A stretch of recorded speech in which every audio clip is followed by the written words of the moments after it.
ඔයාලා මේ එකතු වෙලා තියෙන ළමයි physics මන්තරය lessons recap seminar series එකේ විද්‍යුත් ශේෂ්ත්‍ර පාඩම ආවරණය කරන දෙවන වීඩියෝ එකත් එක්ක. එතකොට අපි කලින් වීඩියෝ එකේ ළමයි විද්‍යුත් ආරෝපණය සම්බන්ධව කතා කරා.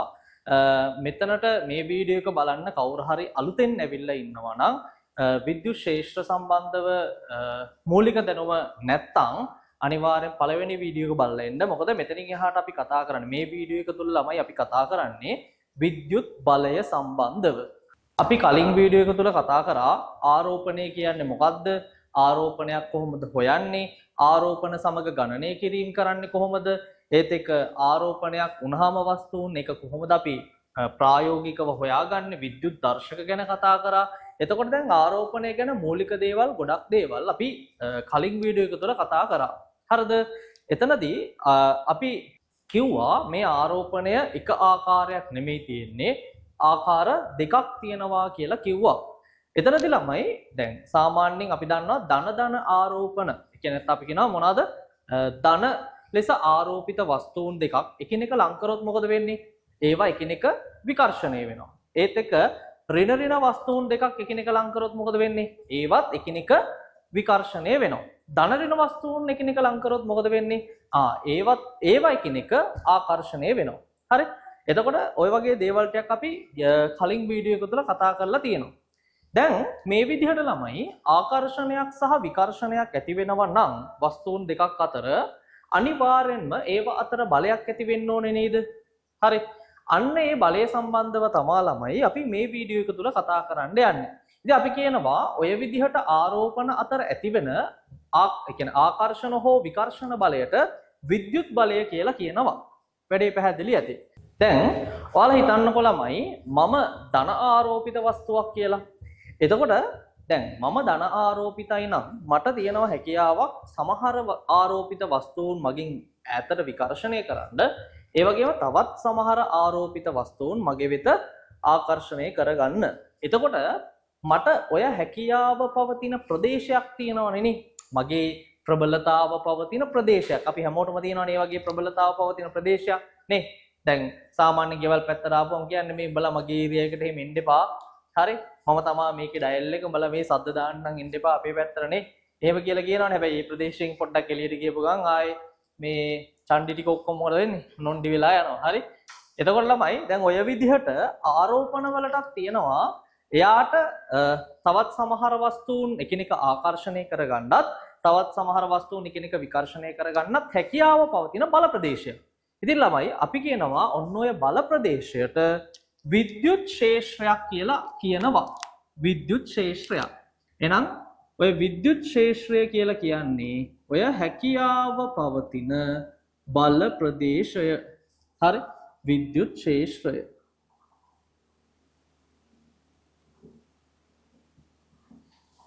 හරි නේද ළමයි? හරි. එන ළමයි අපි පටන් ගමු ඔය ආරෝපණ වටා ඇතිවන විද්‍යුත් බල සම්බන්ධව ඉගෙන ගන්න. හරි. මම මෙහෙම ගන්නම්කෝ. ඔන්න තියෙනවා ධන Q1 කියලා ආරෝපණයක් මේ විදිහට තියෙනවා ළමයි. දෙන්න අතර පරතරය R වෙන විදිහට තවත් ධන Q2 කියලා ආරෝපණයක් මේ විදිහට තියෙනවා. හරි? දැන් මෙන්න මේ ආරෝපණ දෙක ගත්තොත් දෙන්නම් මොකද වෙන්නේ ළමයි? ධනයි ධන ආරෝපණ දෙකක්. ඉතින් අපි දන්නවා ධනයි නම් අනිවාර්යයෙන් මේ දෙන්න මොකද වෙන්නේ? විකර්ෂණයක් වෙනවා. හරිද? ඒ කියන්නේ මේ දෙන්න අතර විකර්ෂණ බලයක් ඇති වෙනවා.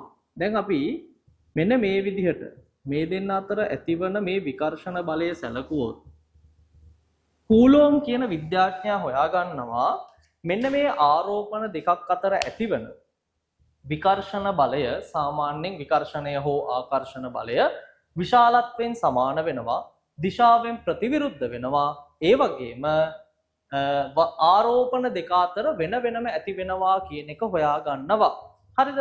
ඒ වගේම තමයි ළමයි මෙන්න මේ ඇති වෙන ආකර්ෂණ හෝ විකර්ෂණ බලය කූලෝම් කියන විද්‍යාඥයා කියනවා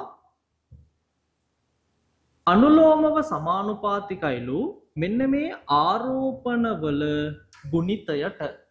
හරිද? ඒ වගේම මේ ආකර්ෂණ හෝ විකර්ෂණ බලය ප්‍රතිලෝමව සමානුපාතිකයිලු ආරෝපණ අතර දුරේ වර්ගයට. හරි නේද ළමයි?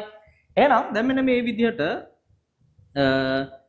එකිනෙක සමානුපාතික දෙකක් තිබ්බොත් අපිට පුළුවන් මේක සමීකරණයක් බවට පත් කරන්න q1 q2 යට r වර්ග මෙතනට දානවා ළමයි මොකද්ද නියතයක්. එහෙනම් මෙන් q1 q2 යට r වර්ග. මෙන්න මේ k කියන්නේ සමානුපාතික නියතය. හරි මෙන්න මේ k කියන කෙනා හොයාගෙන තියෙනවා 1 යට 4ක් phi epsilon කියලා. එහෙනම් q1 q2 යට r වර්ග. එහෙනම් දැන් මේ බලන්න ළමයි මේ විදිහට ආරෝපණ දෙකක් අතර ඇතිවන ආකර්ෂණ හෝ විකර්ෂණ බලය අපිට හොයාගන්න පුළුවන් F සමානයි 1 යට 4ක් phi epsilon q1 q2 යට r වර්ග කියන සමීකරණය. හරි දැන් ඔයාලට ප්‍රශ්නයක් එනවා මොකද්ද මේ epsilon කියලා කියන්නේ? හරි මේ epsilon කියලා කියන්නේ ළමයි විද්‍යුත් පාරවේදීතාවය. epsilon කියලා කියන්නේ විද්‍යුත් පාරවේදීතාවය. විද්‍යුත් පාරවේදීතාවය. හරි මොකද්ද මේ විද්‍යුත් පාරවේදීතාවය කියන්නේ? ඔයාලා දන්නවා සාමාන්‍යයෙන් මේ ආරෝපණ තියෙන්නේ මොකක් හරි අවකාශයක. එතකොට ඔය පවතින අවකාශය තුල විද්‍යුත් බලයක් හට ගැනීමට ඇති හැකියාව තමයි ළමයි ඔය විද්‍යුත් පාරවේදීතාවයෙන් සාමාන්‍යයෙන් නිරූපණය කරන්නේ. ඉතින් අපි කියනවා ඔය විද්‍යුත් පාරවේදීතාවය වැඩි වෙන්න මොනවා හරි අවකාශයක විද්‍යුත් පාරවේදීතාවය වැඩි වෙන්න මොකද වෙන්නේ ළමයි? මෙන්න මෙයාට විද්‍යුත් බලයක් හට ගැනීමේ හැකියාව ටිකක් අඩු වෙනවා. ඒ කියන්නේ ආරෝපණ පවතින අවකාශයේ විද්‍යුත් පාරවේදීතාවය වැඩි වෙද්දී ඒ අතර ඇතිවන ආකර්ෂණ බලයේ ප්‍රබලතාව මොකද වෙන්නේ? අඩු වෙනවා. හරි නේද? හරි. එතකොට සාමාන්‍ය අපි අඩුම පාරවේදීතාවක් තියෙනවා කියලා කියන්නේ රික්තයේදී සාමාන්‍යයෙන් ළමයි රික්තයේදී සහ වාතයේදී විද්‍යුත් පාරවේදීතාවයේ එකම අගයක් තමයි ගන්නෙ. එතකොට ඒක අපි හඳුන්වනවා ළමයි රික්තයේදී හා වාතයේදී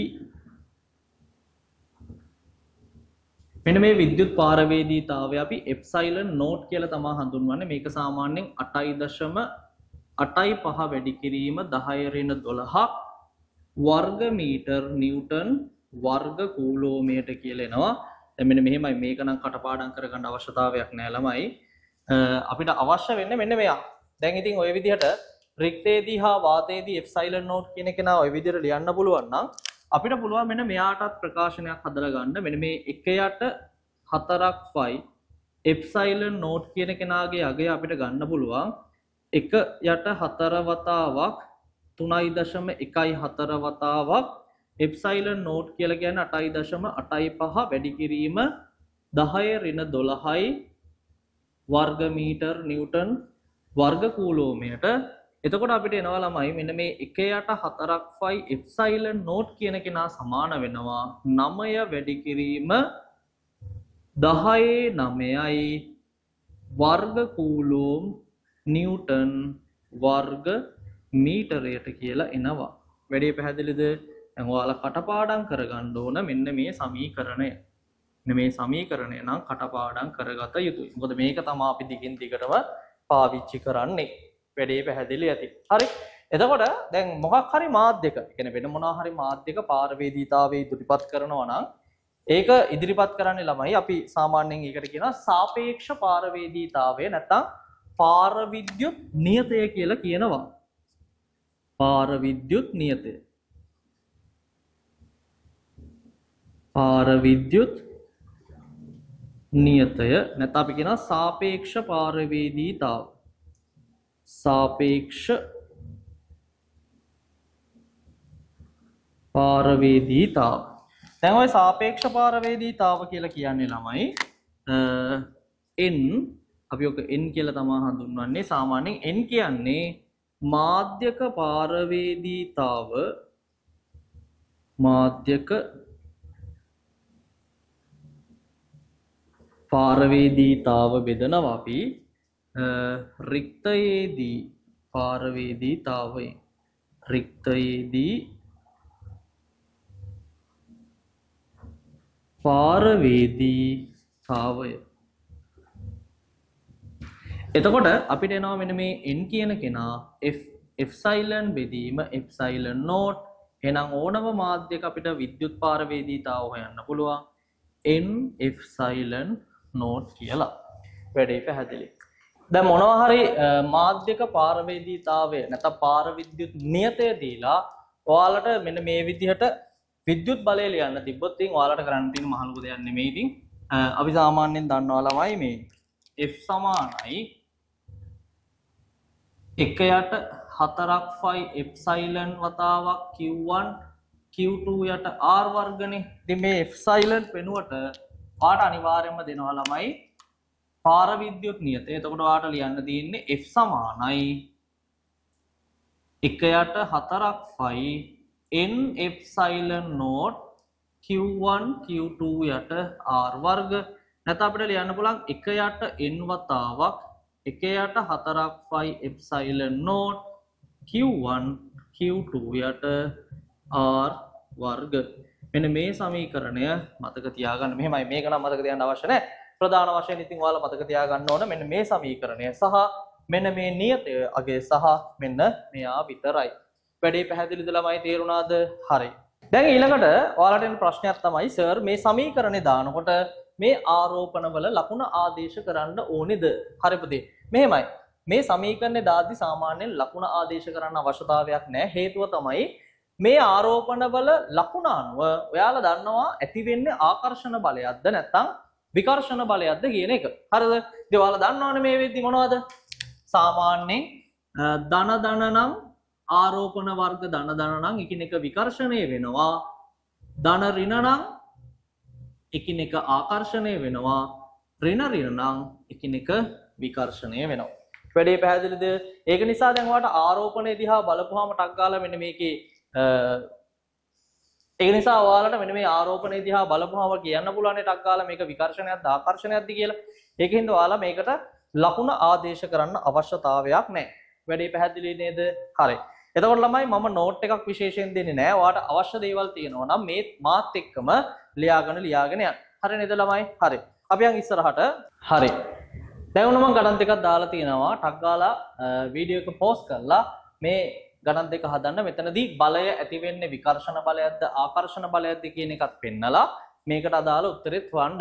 එන බලයේ උත්තරේ හොයන්න. අනිත් කටිය මාත් එක්කම හදා යන්. හරි.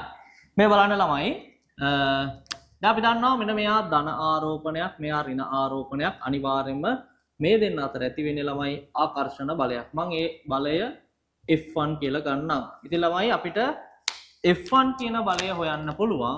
F1 සමානයි 1 යට 4ක් ෆයි එප්සයිලන් නෝට් වතාවක් Q1 Q2 යට R වර්ග. අනිත් එක තමයි විශේෂයෙන් දීලා නැත්තම් මෙන්න මේ epsilon naught කියන කෙනා සාමාන්‍යයෙන් අපි රික්තයේදී epsilon naught කියන කෙනාම තමයි ආදේශ කරන්නේ වෙන මාධ්‍යයක් දීලා නැත්තම්.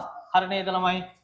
මෙන්න මෙයා 9 වැඩි කිරීම 10 9යි Q1 කියලා කියන්නේ 3යි මයික්‍රෝ කියන්නේ 10 ඍණ 6යි Q2 කියන්නේ 5යි 5 වැඩි කිරීම 10 ඍණ 6යි මේ දෙන්න අතර පරතරය සෙන්ටිමීටර් 10යි. ඒ කියන්නේ 10 වැඩි කිරීම 10 ඍණ 2 වර්ගයයි. එහෙනම් දැන් මෙන්න මෙතන සුළු වුණාම අපිට එනවා ළමයි බලන්න 9 වරක් 3 27යි 27 වරක් 5 7 වරක් 5 35න් 5යි 3ක් ඉතුරුයි 5 වරක් 2 10යි 3යි 13ක් කියලා එනවා. එතකොට 135යි අපිට මෙතන එනවා 135 වැඩි කිරීම 10 ඍණ 12යි 10 9 වැඩි කිරීම 10 ඍණ 12ක් එනවා. යට එනවා මට මෙතන 10 ඍණ 1යි වර්ග වුණාම 10 ර්ණ 2ක් එනවා. එහෙනම් උඩට ගියපුවාම මෙන්න මෙයා 10 ඍණ 10 ධන 11යි ධන 11යි ඍණ 11යි ඍණ 12යි කියලා කියන්නේ 10 ඍණ 1යි මෙන්න එනවා ළමයි මට මෙතන 13.5යි නිව්ටන් කියලා. මෙතනත් බලන්නට අග්ගාලා දෙන්න ඍණ දෙන්නේ. එහෙනම් අනිවාර්යයෙන්ම මොකද වෙන්නේ? විකර්ෂණ බලයක් ඇති වෙන්නේ. විකර්ෂණ බලය මම F2 කියලා ගන්නම්. F2 කියලා ගන්නම්. එහෙනම් මෙන්න මේ F2 කියන කෙනාමට ලියන්න පුළුවන්. F2 සමානයි 1යට 4ක් phi epsilon naught වතාවක් Q1 Q2 යට R වර්ග. මෙයා 9 වැඩි කිරීම 10 9යි. Q1 කියන්නේ ළමයි 2 වැඩි කිරීම 10 ඍණ 9යි. මොකද මේක නැනෝ කූලෝම් වැඩි කිරීම මෙයා 1 වැඩි කිරීම 10 ඍණ 9යි. මෙයාත් නැනෝ කූලෝම් බෙදීම 2 වැඩි කිරීම 10 ඍණ 6 වර්ගය. මොකද මේක මයික්‍රෝ කූලෝම්. හරි. එහෙනම් දැන් මෙන්න මෙතන සුළු වුණාම අපිට එනවා 9 වරක් 2 18යි. 18 වැඩි කිරීම මෙයා කැපිලා ගියාම මෙතන 10 ඍණ 9ක් එනවා. යටින් 4 වැඩි කිරීම 10 ඍණ 12ක් එනවා ළමයි. උඩට ගියපුවාම මෙයා ධන 12ක් වෙනවා. එතනදී මෙයා දෙවරක් 2යි දෙවරක් 9යි 4.5 වැඩි කිරීම 10 3ක් නිව්ටන් කියලා එනවා. මොකද ධන 12 උඩට ගියපුවාම ඍණ 12 උඩට ගියපුවාම ධන 12ක් වෙනවා. ධන 12යි ඍණ 9 කියන්නේ ධන 3යි 4.5 වැඩි කිරීම 10 3ක් නිව්ටන් කියලා එනවා. වැඩේ පැහැදිලිද එහෙනම්? හරි. ඊළඟට අපි කතා කරන්න යනවා ළමයි. දැන් හිතන්න මෙන්න මේ විදිහට අවකාශයක් තුල ආරෝපණ කීපයක් තියෙනවා කියලා මෙන්න මෙතන ධන Q1 කියලා ආරෝපණයක් ඉන්නවා. ධන Q2 කියලා ආරෝපණයක් ඉන්නවා. මෙන්න මෙතන අපි හිතමු ඍණ Q3 කියලා ආරෝපණයක් ඉන්නවා කියලා. මෙයා A, මෙයා B, මෙයා C. දැන් ඔයාලගෙන් අහන්න පුළුවන් මේ විදිහට ආරෝපණ කීපයක් අවකාශයක් තුල තියෙනකොට යම් ලක්ෂයක නැත්නම් අපි කියනවා මෙන්න මේ C වල නැත්නම් B වල නැත්නම් A වල මේ මොකක් හරි ආරෝපණයක් මත ඇතිවන සංප්‍රයුක්ත බලය ඔයාලගෙන් අහන්න පුළුවන්. හරි. එතනදී ඔයාලට කරන්න තියෙන්නේ මෙන්න මේ වගේ දෙයක් සරල දෙයක් තියෙන මහ ලොකු දෙයක් නෙමෙයි. ඔයාලට තියෙන්නේ මෙන්න මේ ආරෝපණය මත ඇතිවන බලය හොයන්න නම් මේ එක් අනිත් ආරෝපණ මගින් මෙයා මත ඇති කරනු ලබන බලය වෙන වෙනම හොයාගන්න. මම මෙන්න මෙහෙම ගන්නම්. මෙයා මගින් ඇති කරන බලය ආකර්ෂණ බලයක් තියෙන්නේ ළමයි. මොකද මෙයා ඍණයි මෙයා ධනයි කියන්නේ මෙන්න මේ දෙන්න ආකර්ෂණ බලයක් තියෙන්නේ මේ විදිහට. මේ දෙන්නත් ආකර්ෂණ බලයක් තියෙන්නේ මේ විදිහට. හරි. මෙන්න මෙයා මං F1 කියලා ගන්නම්. මෙයා F2 කියලා ගන්නම්. ඉතින් ළමයි මෙන්න මේ විදිහට බල දෙකක් යම් ආරෝපණයක් මත ඇති වෙද්දි මෙයා මත ඇතිවන මුළු බලය වෙන්නේ මේ බල දෙක මගින් මෙයා මත ඇති කරන සංප්‍රයුක්ත බලය. ඉතින් ඔයාලට තියෙන මේ බල දෙක වෙන වෙනම හොයාගන්න පුළුවන් ඔයාලට අර සාමාන්‍ය සමීකරණේ දාලා. ඊට පස්සේ මෙන්න මෙයාගේ සංප්‍රයුක්ත බලය. මෙන්න මෙයාගේ සංප්‍රයුක්ත බලයේ විශාලත්වයේ දිශාවයි සාමාන්‍ය දෛශික සංකල්ප භාවිතා කරලා ඔයාලට පුළුවන් හොයාගන්න. ඉතින් මම සංප්‍රයුක්ත බලය F කියලා හිතන්නම්. එතකොට ඔය F කියන දෛශිකය නැත්නම් මේ බලය සමානයි F1 ධන F2. ඒ කියන්නේ මෙන්න මේකේ දෛශික වශයෙන් එකතුව තමා ළමයි මෙන්න මෙයාගේ මුළු සංප්‍රයුක්තය කියලා කියන්නේ. හරි. මෙන්න ඔයාලට දීලා තියෙනවා ළමයි ඒකරේඛීයව තියලා තියෙන ආරෝපණ තුනක් ABC කියලා ආරෝපණ තුනක් ඔයාලගෙන් අහනවා B මත ඇතිවන සංප්‍රයුක්ත බලය. ඉතින් දැන් ඔයාලට පේනවා ළමයි A කියන්නේ ඒ කියන්නේ A මගින් B මත ඇති වෙන්නේ විකර්ෂණ බලයක්. මොකද දෙන්නම ධනයි. ඒක මම ගන්නවා ළමයි F1 කියලා. එතකොට C මගින් B මත ඇති වෙන්නේ විකර්ෂණ බලයක්. මොකද ඒකත් ධනයි. ඒක මම ගන්නවා F2 කියලා. ඉතින් ඔයාලට මෙන්න මේ F1 බලය හොයන්න පුළුවන්. F1 සමානයි 1යට 4ක් phi epsilon naught වතාවක් Q 5 වැඩි කිරීම 10 ඍණ 6 වතාවක් 1 වැඩි කිරීම 10 ඍණ 6 යට R වර්ග. ඒ කියන්නේ 5 වතාවක් 5. මෙතනින් එනවා ළමයි 9 වැඩි කිරීම 10 9 වතාවක් 5ට 5 කැපුණාම 10 ඍණ 12 යට 5යි. මෙතන සුළු වුණාම මට එනවා 9යි කියන්නේ 1.8 වැඩි කිරීම 10 ඍණ 3යි නිව්ටන් කියලා. එහෙනම් මෙයා මගෙන් මෙයා මත මෙන්න මෙච්චර බලයක් ඇති කරනවා. ඔය විදිහට මට පුළුවන් ළමයි F2 බලයත් හොයන්න. F2 සමානයි 1යට 4ක් phi epsilon naught වතාවක් 1 වැඩි කිරීම 10 ඍණ 6 වතාවක් 2 වැඩි කිරීම 10 ඍණ 6 යට 1යි 1 වර්ගය. එහෙනම් මට එනවා ළමයි මෙතන 9 වැඩි කිරීම 10 ඍණ 9යි වැඩි කරනවා. මෙතන 2 වැඩි කිරීම 10 ඍණ 12යි යට 1යි. එහෙනම් මෙතන සුළු වුණාම මට එනවා ළමයි නම් වරක් 2 18යි 18 වැඩි කිරීම 10 ඍණ 3ක් නිව්ටන් කියලා. එහෙනම් දැන් ඔයාලට පේනවා F2 කියන බලය විශාලයි F1ට වඩා. ඒක නිසා මෙන්න මෙතන සංප්‍රයුක්තය වෙන්නේ ළමයි සංප්‍රයුක්තය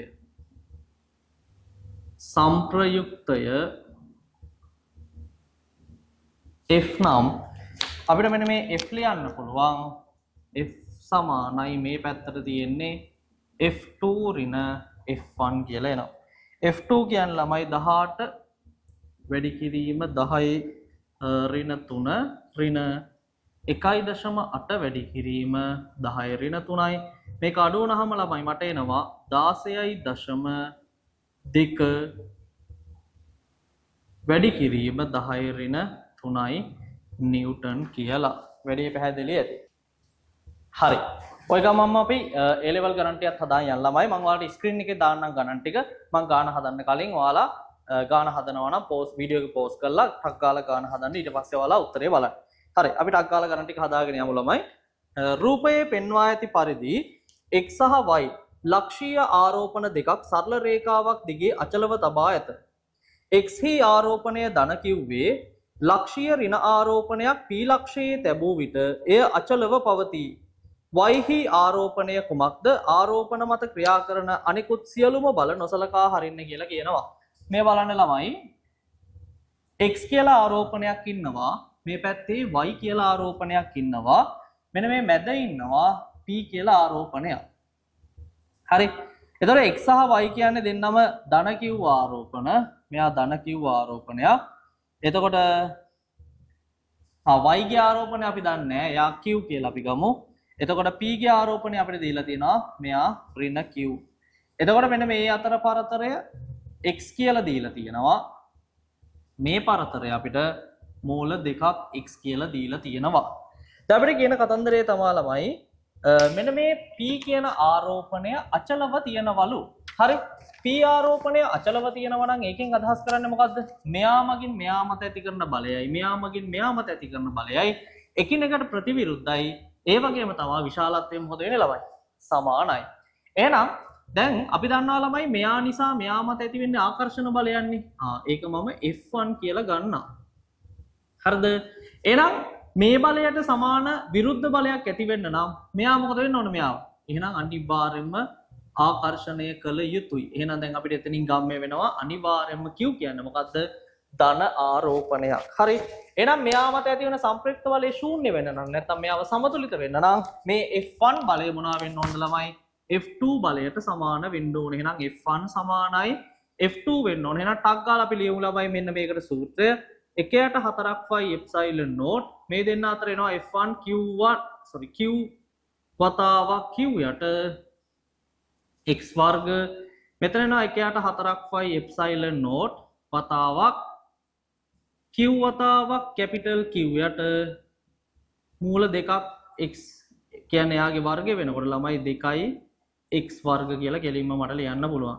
මෙයාට මෙයා පටස් කැපිලා යනවා මෙයයි කැපිලා යනවා. එහෙනම් අපිට ඉතුරු වෙනවා ළමයි Q යට x වර්ග සමානයි capital Q යට 2ක් x වර්ග. මෙයාට මෙයත් කැපිලා ගියපුවාම මෙන්න එනවා ළමයි Q සමානයි 2යි Q කියලා. වැඩේ පැහැදිලිද ළමයි? අමාරු නැහැ. ටක් ගාලා හදාගන්න. තේරෙනවනේ? බොරුවට බය වෙලා තියෙන්නේ මේවා එහෙම අමාරු නෑ ළමයි. හරි? ගණ ඊළඟ ගාන රූපයේ පෙන්වා ඇති පරිදි ධන 4ක් Q ඍණ Q ඌ ලක්ෂීය ආරෝපණ දෙකක් x දුරක අචලව තබා ඇත. එම ආරෝපණ දෙක යා කරන රේඛාවේ ඍණ Q සිට y දුරකින් තබන ලද වෙනත් ධන Q ආරෝපණයක් මත සඵල විද්‍යුත් බලයක් ඇති නොවේ. x හා y දෙනු ලබන්නේ. හරි. මේ බලන්න ළමයි.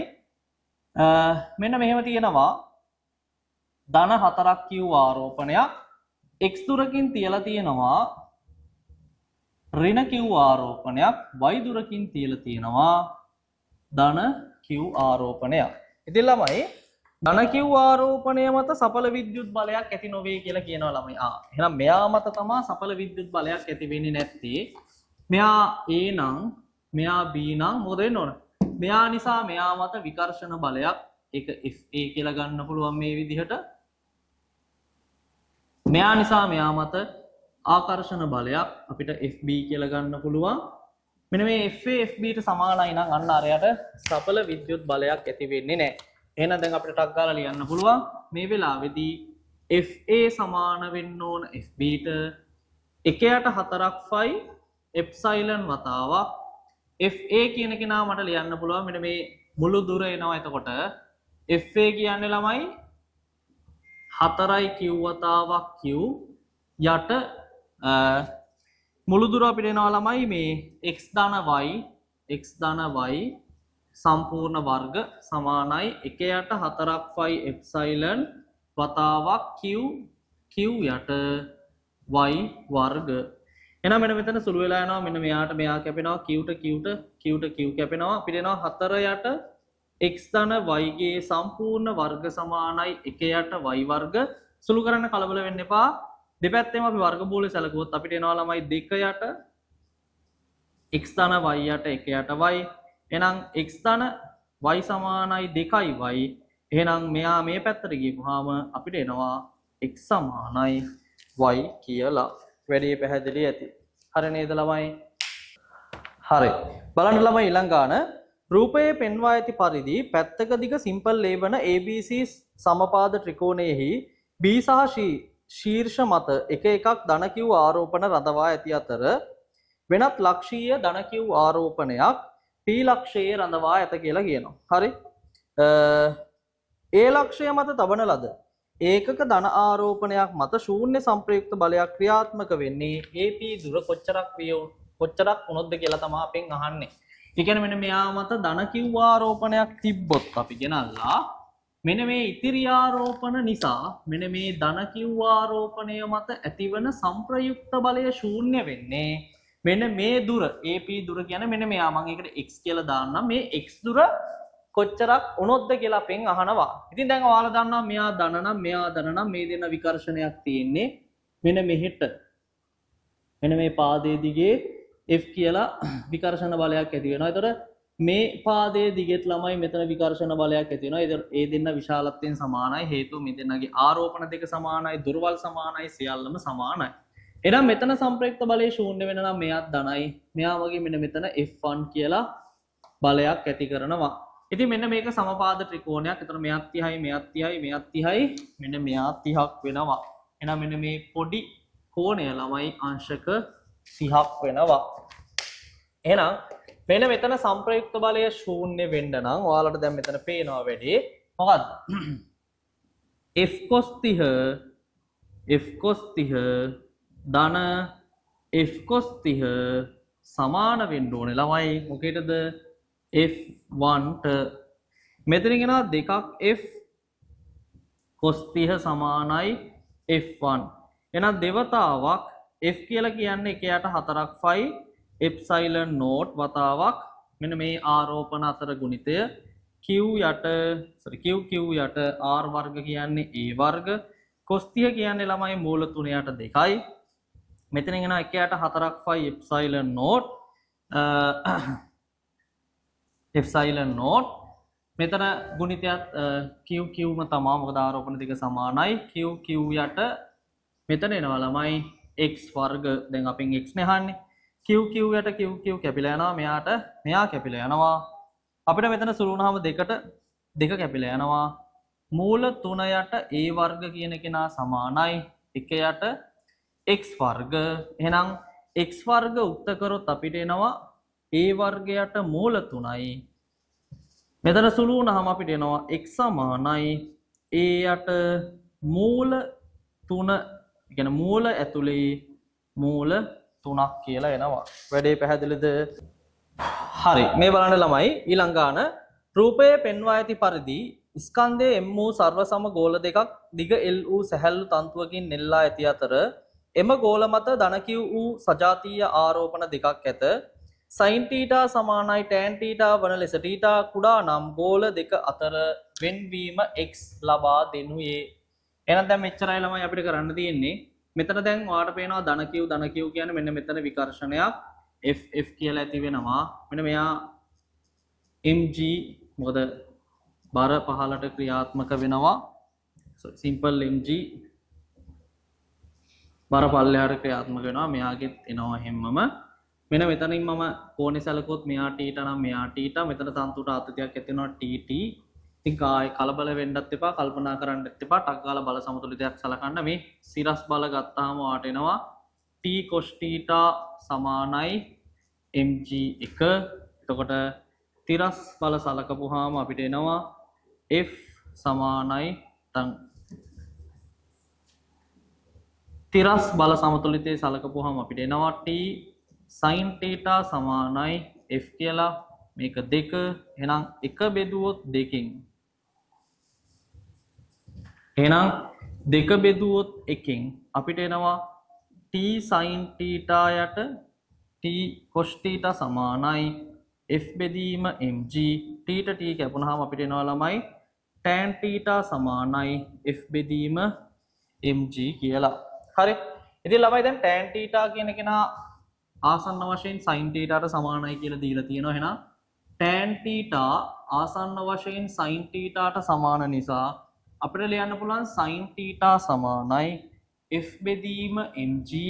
sin θ කියන කෙනා මෙන්න මෙතන ලියන්න පුළුවන් මෙයා x බෙදීම 2යි මෙයාත් x බෙදීම 2යි. එහෙනම් සක sin x බෙදීම 2 බෙදීම l සමානයි f යට mg කියලා එනවා. f කියන්නේ එහෙනම් mg x බෙදීම 2ක් l කියලා එනවා. වැඩේ ඉවර නෑ ළමයි. අපෙන් අහන්නේ x කියන කෙනා හොයන්න කලින් ඔයා f කියන කෙනා දාලා පෙන්නන්න ඕන. එහෙනම් අපිට මෙයා ලියන්න පුළුවන් 1 යට 4ක් phi epsilon වතාවක් මෙන්න මේ ආරෝපණ දෙකේ ගුණිතය qq යට x වර්ග. එහෙනම් මෙතනින් එනවා mg x යට 2යි l. එහෙනම් x උක්ත කරොත් මට එනවා x ඝනය සමානයි මෙන්න මෙතන 2යි මෙතනත් 2ක් කැපිලා යනවා ළමයි. පරිස්සමට සුළු කරගන්න q වර්ග l යට දෙකක් phi epsilon not mg කියලා එනවා. epsilon not mg කියලා එනවා. වැඩේ පැහැදිලිද? එහෙනම් x කියන කෙනා උක්ත කරොත් අපිට එනවා q වර්ග l යට දෙකක් phi epsilon not mg වතාවක් 3න් 1යි. වැඩේ පැහැදිලි ඇති. හරි. විද්‍යුත් බලය සම්බන්ධ වීඩියෝ එකේ අපි මේ ටික විතරයි කතා කරන්නේ ළමයි. අපි ඊළඟ වීඩියෝ එකෙන් හම්බෙමු. අපි ඒකෙදී ලක්ෂීය ආරෝපණ වටා විද්‍යුත් ශ්‍රේෂ්ඨ තීව්‍රතාව හොයන විදිහ කතා කරමු. හරි.